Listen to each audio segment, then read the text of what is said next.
maintain a comprehensive error log for you to refer before the exam while studying every time. That is the one thing that you should consider like your Bible or something. The questions are tricky more than difficult. That's what I felt. The GMAT in its way is very deceiving. I had to relearn a lot, like especially for verbal, I had to like relearn a lot. Verifying and eliminating were were one of the like key points that sir made. You really have to just prioritize. Right. Everything in certain times will take priority. First of all, congratulations on the score, GMAT 675. And your percentile is as below as you shared the score report, quant 85th, verbal 91, Yeah. and data inside 94. It just gets better from one section to the other. Yeah. So, tell me, Ashutosh, was this something that you expected, or it a little bit surprising for you as well? Uh, I mean, I am very surprised by the marking of GMAT Focus Edition, you know. We can't really predict it in any way. So I honestly, my exam experience was a little, how should I put it? My quant didn't go as well at as it usually went, and my verbal went fairly good. So, and data insights also was fine. I was running a little bit out of time, but I did not really expect after the exam that I would get a 675. Uh, so yeah, it was a surprise, but from the point of view of my preparation, I was attempting to cross the 665 and 675, the 95 percentile mark. So that was what I was going for. So yeah, uh, it was there. Right. No, but then when you look back, what did you think could have been better? You when you got the score and you probably would have run through the entire scores, all the sections and the questions. Where what was the flashback for you? Okay, so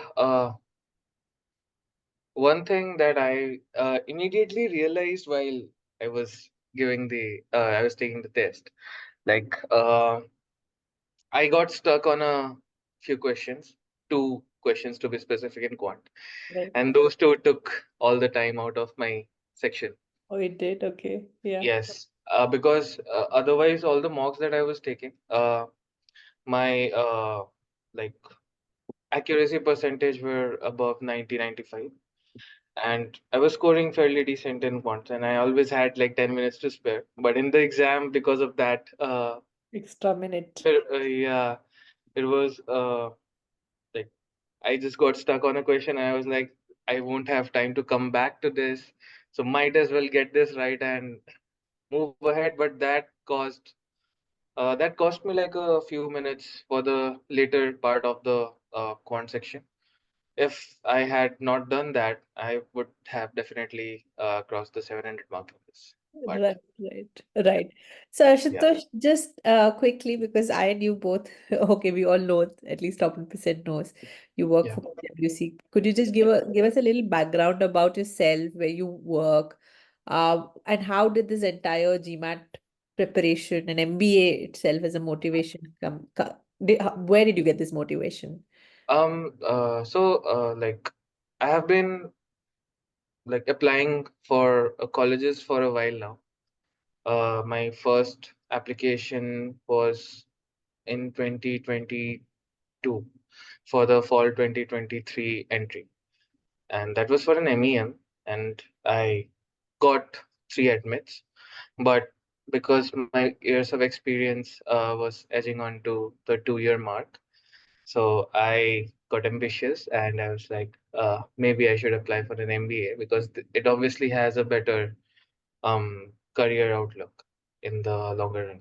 So I left those admits and I started preparing for uh, like the Indian exams, CAT and SAT, and obviously I took GRE again. So last year for the fall 2024 intake, I applied using my GRE score. So my GRE was 321, but given my overall profile, I didn't get in any admits. No calls. So that was very disheartening. So after CAT, I started thinking, okay, right now I'm in the zone, and I have already prepared for CAT and I already prepared for that. So let's prepare for GMAT and get this over with. So that's like my journey has been fairly long at this point. Usually it shouldn't take this time. Yeah. So So on that the side, I'm also working like full time. So yeah, it's for difficult to manage. perfect, perfect. So the GMAT journey started off, and you got with the us with Sandeep sir. Uh, Yes. Tell me, in through your preparation, Mhm. what was the biggest obstacle, in the sense, what was the challenging section initially to start with? Given you have now a background of CAT and GRE, were there Mhm. any section that was still like, okay, this is very difficult to crack, or this was very easy to crack, look at? Uh, so the other exams are different from GMAT in the way like GRE like tests more of your vocabulary, but the verbal section in GMAT is fairly logical, Right, which was a different experience for me. So I struggled there. I struggled like a lot, and like in my initial attempts, I was just getting everything wrong. And I was confident in my RC ability. So I have been okay in English for a while now, and I never faced such obstacle before that I am just not getting the main point of the passage right. Like, how's that possible? So the wrong and incorrect answers would surprise me always. So verbal was challenging. Quant, I never really struggled in it because the concepts were clear, but the questions are the questions are tricky more than difficult. That's what I felt. The GMAT in its way is very deceiving. Like it appears really tough or it appears really easy, and you'll always think that you got the right answer, but when you see the report, like you just missed it. So I was making a lot of silly mistakes. That's what I figured out in Pond. So I knew I had to fix that because in the other exams, like especially the Indian exams, you don't really go for 100% accuracy, right? You just want to cross the 90 percentile or 99 percentile mark. But GMAT is totally different. If you get like 5 questions wrong, you're down the hill. right. So that was all. That mindset change was also one of the key things for me that I like it took time for me to get used to that. And data sufficiency was another beast. So yeah. So, compared to you and anybody else who's starting out right now, for them, they're given the GMAT, like Sandeep sir's course, just get through the entire course, as it said, learn it. But Mhm, you, because then you have had experience of preparing for other exam, there could mhm, be a possibility, probably, you have to answer mhm. this, that you may have to have relearned, or probably something was even more challenging. Ki, why is this to be? I have known it a different way. Why should I be now knowing it another way? Especially for some of the GMAT questions, some required you to relearn. Some may have challenged you more than ever. So, did you feel very uncomfortable through any of these questions? Did you feel did how long did it actually take this entire journey to really get the concept and the logic correct? Uh, so one of my flaws was I wasn't very regular with the study schedule that top 1% provided. So given everything that is going on and like, you know, at work and at like your own personal life also goes on with it. So I wasn't very regular for the first few months, but then I got back and I also had the deadline set on my head, right? I have to get GMAT done by let's say May or like June. Like in August was my final deadline. कि इससे पहले तो I have to anyhow Right. because September and October are the round one closures, right? And I attended Autry sir's and like Sandeep sir's sessions as well, and they were also pushing for that. It's better that you apply in the first round, yeah. And so that was in the back of my head. But like I had to relearn a lot, like especially for verbal, I had to like relearn a lot verifying and eliminating were were one of the like key points that sir made. So in his material, so that was I mean the advanced topics were and I think what helped me the most was watching other people who have already gone through the process, them solving it. Because after you have like prepared for as long as I have, it's more like second nature to you to solve it the way you already do, Right. and it might be also like it might be quicker for you in as well if you are like that proficient. But I was still making mistakes, so I had to like there was no option for me. I had to like dumb everything down and like relearn everything. Right. So it took time. It took time. But did you see yourself not understanding some questions? Did you see yourself asking doubts to the academic the support team? So yeah, I personally I could not really reach out to the academic advisors. That was more of me just not um maybe taking making the effort or just not having the time to get through this. But I revisited all the videos that were in the package for me, and I went through almost all the questions that were provided by the team. All the 700, 800, the 600 to 500, 600 ones. Like I solved every one of those, and them being topic wise also helped me a lot. So I found out in the last two mocks I have messed up this question for this chapter, so I just went ahead and एक तरफ से solve all the 40 questions that's there. Like that was my process. It was more of a brute forcing the whole thing, like not making it easy for myself. But I know there are better ways to do this, and I would not really recommend anyone We can add that one in the to do and the to not to do, to like, not to do.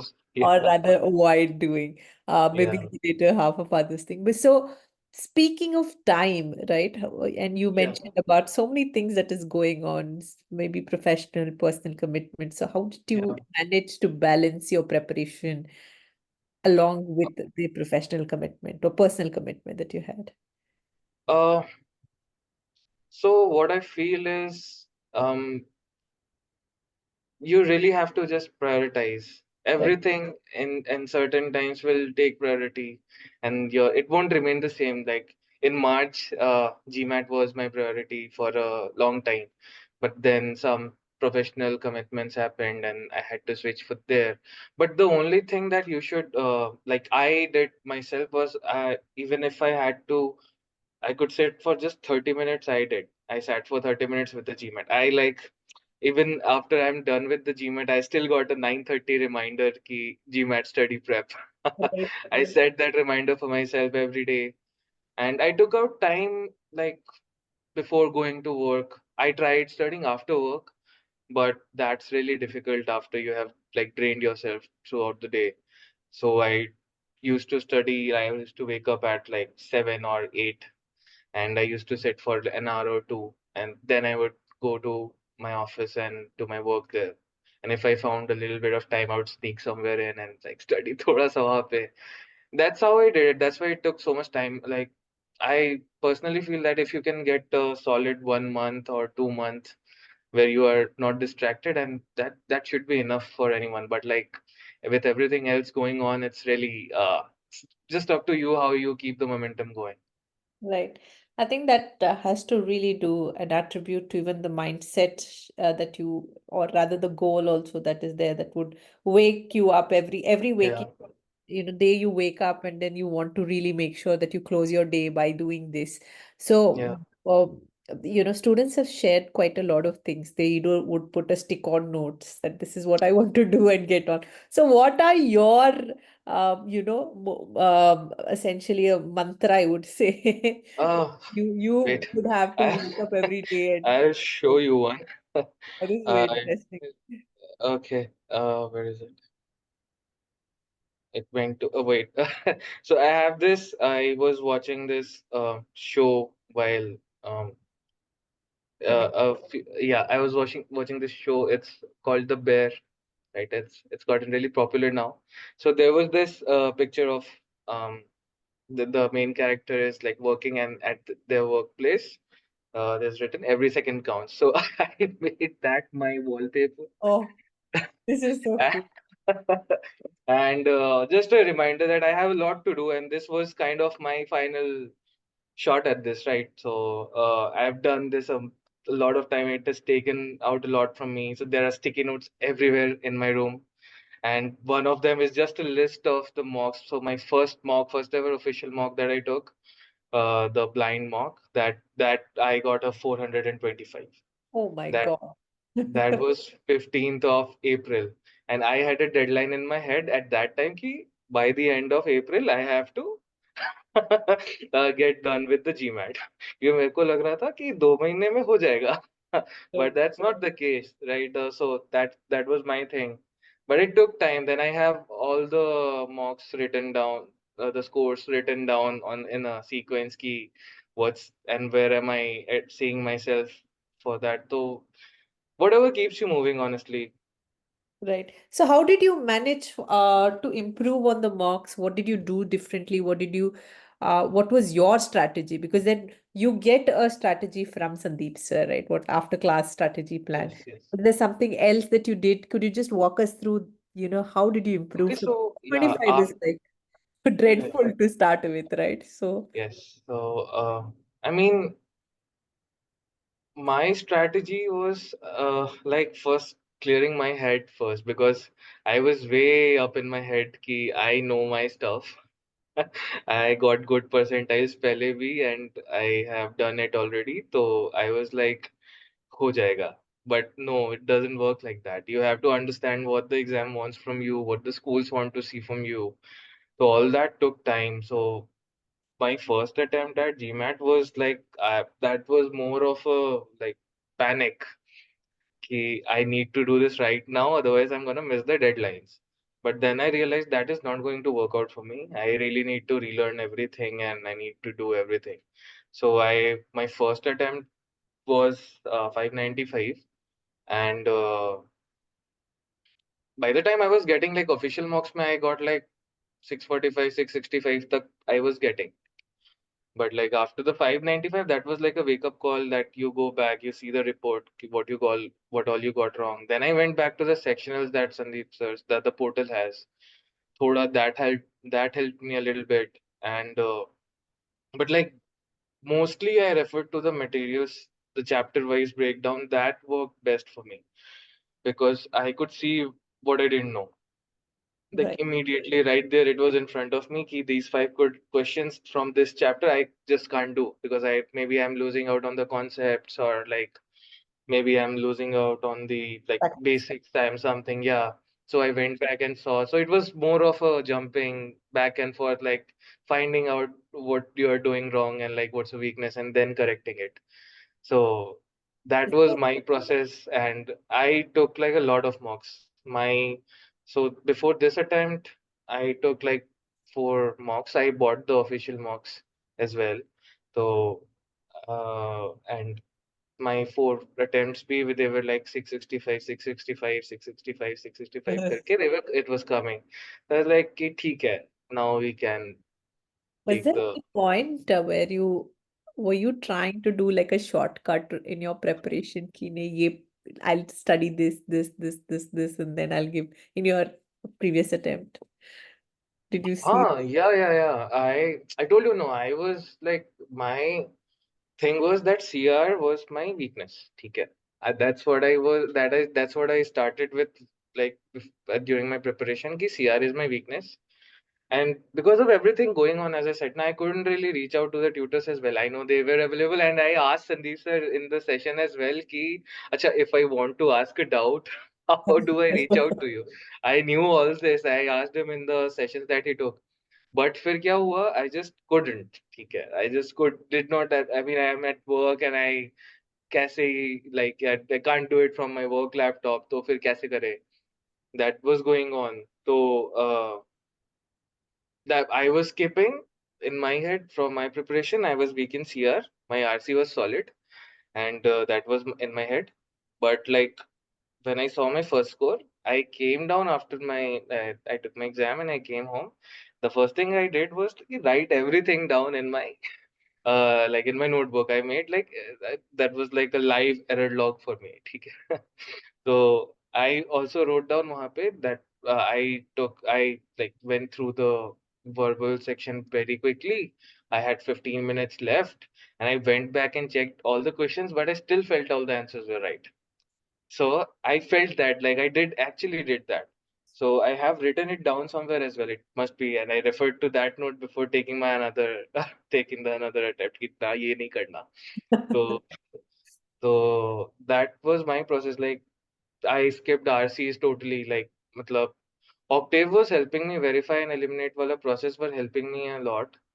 But like while reading what used to happen ki things would go right up above my head. Like I couldn't comprehend I would move on to the next options. So these little things I think I found out by practicing more. Right. And like as many questions as I did, like it I became better at it. And this time RCs में इतनी गलती नहीं हुए. Then in the first report card that came, I was so off my like judgment. I thought ki I did all the incorrect all I got all the CRs incorrect. I got like a 79 or something in the first attempt in verbal. ठीक है, that was brutal. मतलब वो percentile was in 50% or something. Right. So I was like, I got half the questions wrong or what? So I assumed it was CRs until the report came. But when I saw the report, it was all RCs, Oh, all no. RCs. Yeah, and I got only one CR wrong. I was like, okay, so this is tricky. So I don't even know what I'm getting wrong. That was my thing. Yeah, I think this introspection, the deep introspection that you've had, that is exceptionally needed. I think it's even needed when you're doing mocks as well. You know, definitely. yeah, of any mocks and any test that you take, even untimed timed test, that introspection will give you a better insight so that you don't have to really give attempts. You give like one attempt and you should be done. Yeah, That has led to so many unexpected revelation about what are you really good at and what are you not at yeah, the end of the day. So you don't need to really have the exam tell you what you can otherwise do in your preparation. That's yes. a good thing. I mean, it's a very solid point for anyone who's preparing. But now to summarize everything, what would you like to say are the things that you should really consider doing in the so that you get it right in the first attempt, and what should you really avoid? So that it would be a best attempt for you. So, I mean, if I have to like say make 2 points, the only 2 points that I would say you really need is don't break the momentum of your studies and like just do one question if it takes. It does just do one RC every day. ठीक है? If you don't have time, one RC will take 20 minutes. You can take out 20 minutes. Anyone can take out 20 minutes in a day. Right. And like don't break the momentum because once it is broken it will take like another 10 days to get back up there. Yeah. That I face that, everybody faces that, everybody, I'm pretty sure everybody says that. And Right. the second thing, like maintain a really, if you don't want to use an Excel, don't use an Excel, but maintain a error log. It should be your like, be it your notebook, be it your like just a random word file, but you should know what you are getting wrong. If you don't know what you are getting wrong, then you are lost. And Right. you'll have to spend a lot as well. And you'll have to spend a lot of time as well to get this right. Because as I said, like GMAT is very deceiving and it will feel really easy, especially to like people like us who have done engineering and are working constantly playing with numbers and we think that हाँ हमारा calculation तो ठीक ही है. And it doesn't work like that. It doesn't work like that. GMAT tricks you in the like random places and you would never know until you see the report card. So just do as many questions as you can, follow your study plan, and like maintain a comprehensive error log for you to refer before the exam while studying every time. That is the one thing that you should consider like your Bible or something. Like one Right. thing if you have to do, maintain an error log. Anything Yeah. to avoid? Anything to avoid, like don't think you know everything. If you have to relearn, do it in the early stages of your study. Start early. don't be late, like be mindful of what the exam ask you. There is just never ends, and like I think it will be different for everybody who starts preparing, while they know the exam, while they get familiar with the process, they'll know more about what they're getting wrong, what they're doing right, what's working, what's not working. And also, like, your end goal should be clear. Like, you don't just want to get the exam right, you also want something out of it, right? So this is the whole admission, so Yeah, keep the that in. two of the things that you said is very profound, and if I want to probably unlayer, like, give layers to it, is especially do not take GMAT exam because you know good numbers or you've already been and done that. It's very difficult to predict the exam itself. And coming from someone who has given all the exams or at least prepared for different exams, you clearly say that GMAT is not like any of it. So it really, really is very profound. Then the second aspect of error log, you mentioned how it really helped you to look at the whenever when you were giving your last attempt, you were quickly running through those checklists कि ये नहीं करना है, right? At least Yeah, not for the rest of the preparation. At least it holds value yeah, right yeah, it should through the be. preparation. So people sometimes often they forget about maintaining error log and only later they realize it's a very Yeah, extremely important. Your personal error logs differ from everybody else. We give you a template that can help. Otherwise, you can do it as you mentioned, right? Fantastic insights at this hour, I would say. But what other, what are you looking at? What schools are you looking to apply right now? Any thought? uh well, I have shortlisted a few schools, and I'll be applying in round one. I'm honestly, given the whole time that I've spent with this process, really tired now. Just want to get this over with now. But no, I'm looking at schools like in the top 20, top 25 range, and also applying in India and UK, everybody, everywhere this time. Yeah, Yeah. and I have most of my advantages, being through the whole process over and over again. I have my materials ready. I have everything ready. Just need to review them once and should be Are fine. you going to be, have you spoken to Autry before? Have you connected? I am going to mail him right now. Yeah. After Because just after this. then he will definitely be a lot more helpful and valuable. Like connecting with him, Yeah, whether or not you sign up or not, just connect with him. There's so much more possibilities, and definitely you want to make sure that this one hits right through, right? yeah. All right. So, So here's wishing you all the very best. Congratulations again. This was like a long, long preparation. Not GMAT per se, but at least the entire idea of preparing and going yeah, doing your postgraduate program. So it's long due right now, and well, you've come one step ahead, one milestone is reached. I really wish you all the very best. Let's stay connected, and thank you so much for choosing Top 1% as trusting this entire process, trusting Sandeep sir as your mentor. And we are extremely glad and be humbled that we could be a part of this leg for you, right? For in this journey. So all the very best. Here's wishing you all the very best for the next part of your journey. thank you so much, Natasha. Thank you so much. It really, everything really helped, and the the process is golden, and just just have to follow through. Make my life easier, no matter how hard it sounds now. But it really got easier. Yes.